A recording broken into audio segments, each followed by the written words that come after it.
ஒரு டீச்சர் ஆகணும்னா உண்மையிலே என்ன தகுதி வேணும்? இது ஏதோ சும்மா கேக்குற கேள்வி இல்ல, நம்மளோட எதிர்காலத்தையே தீர்மானிக்க போற ஒரு விஷயம். வாங்க இன்னைக்கு இந்த கேள்விக்கான பதில தேடி பார்க்கலாம். இந்த கேள்விக்கு பதில் தெரிஞ்சுக்கணும்னா நாம தமிழ்நாடு ஆசிரியர் தகுதி தேர்வு, அதாவது டிஎன்டிஇடி, அந்த எக்ஸாம் பேப்பரை கொஞ்சம் அலசி ஆராய போறோம். ஒரு டீச்சர் கிட்ட இருந்து என்னென்னலாம் எதிர்பார்க்கப்படுதுன்னு இந்த ஒரு தேர்வு நமக்கு அப்பட்டமா காட்டிடும்.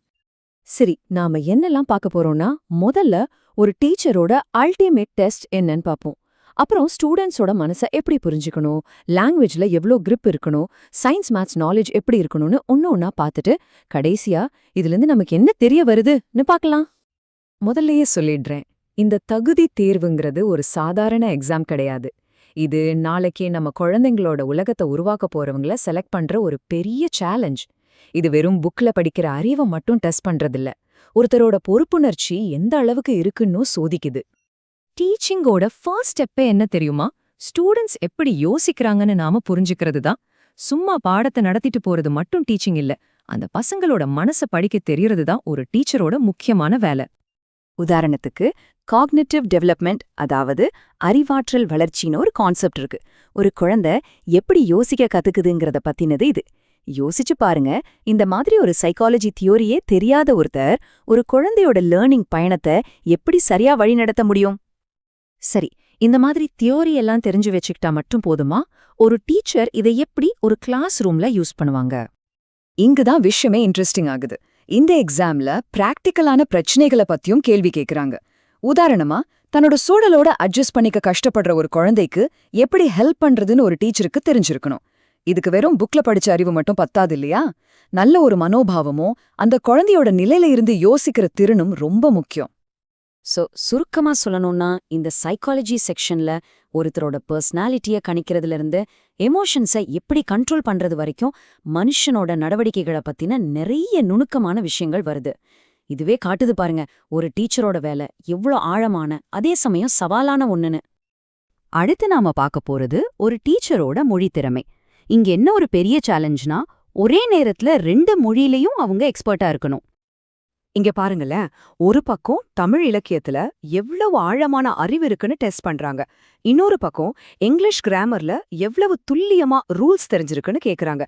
இது ஏதோ டிரான்ஸ்லேஷன் டெஸ்ட் கிடையாது, 2 மொழியிலுமே ஒரு ஆழமான புலமை இருக்கணுங்கிறத இது தெளிவா காட்டுது.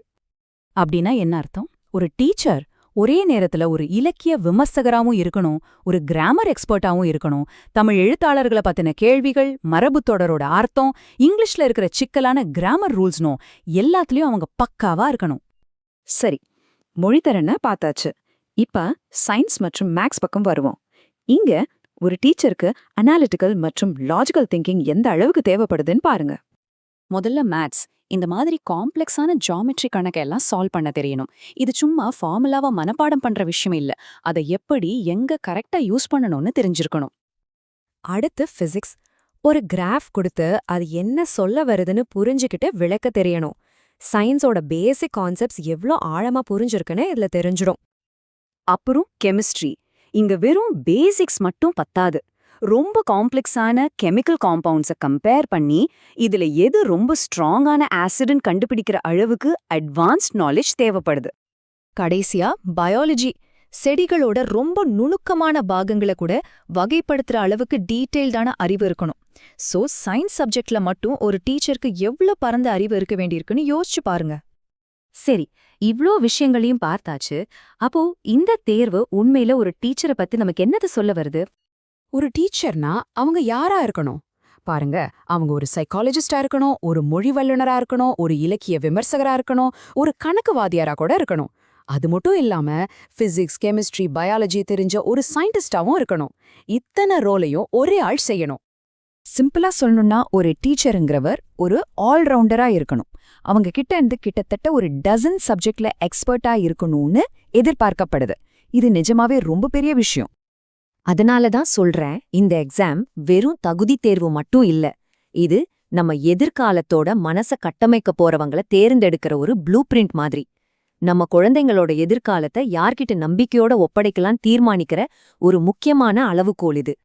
நம்ம உலகத்துல இருக்கிற அத்தனை அறிவையும் ஒருத்தர் தெரிஞ்சு வச்சிருக்கணும்னு எதிர்பார்க்கிற இந்த தேர்வுல பாஸ் பண்றவங்கள நாம உண்மையிலே போதுமான அளவுக்கு மதிக்கிறோமா?